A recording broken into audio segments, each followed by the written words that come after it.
Hello hi అండి, అందరికీ నమస్కారం. ఇప్పుడిప్పుడే మరొక ముఖ్యమైన అప్డేట్ అయితే రావడం జరిగింది. అదేమిటంటే ఉద్యోగుల పదవీ విరమణ వయసు మార్పుపై లోక్సభలో కీలక ప్రకటన అంటూ ఇప్పుడిప్పుడే మరొక ముఖ్యమైన అప్డేట్ అయితే రావడం జరిగింది. అయితే దీనికి సంబంధించి పూర్తి వివరాలు తెలుసుకోవాలంటే మన వీడియోని ఎక్కడా స్కిప్ చేయకుండా చూసినట్లయితే మనకు పూర్తి సమాచారం తెలుస్తుంది. ఇక లేట్ చేయకుండా వివరాల్లోకి వెళ్దాం.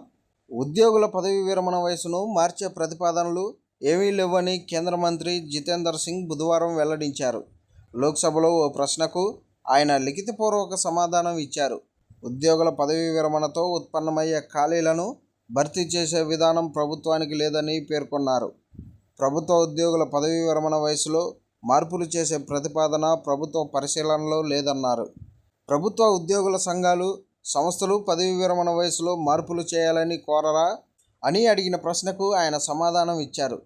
జాతీయ మండలి సిబ్బంది వైపు నుంచి ఎలాంటి అధికారిక ప్రతిపాదన లేదన్నారు.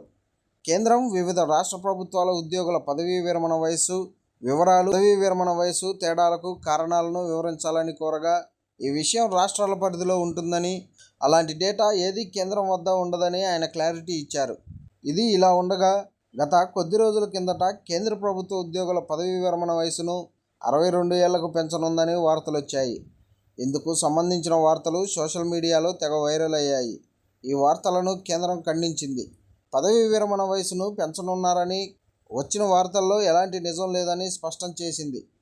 ఖాళీగా ఉన్న పోస్టులను సమయానుకూలంగా భర్తీ చేయాలని కేంద్ర ప్రభుత్వంలోని మంత్రిత్వ శాఖలు ఆయా విభాగాలను ఆదేశిస్తున్నట్లు చెప్పింది.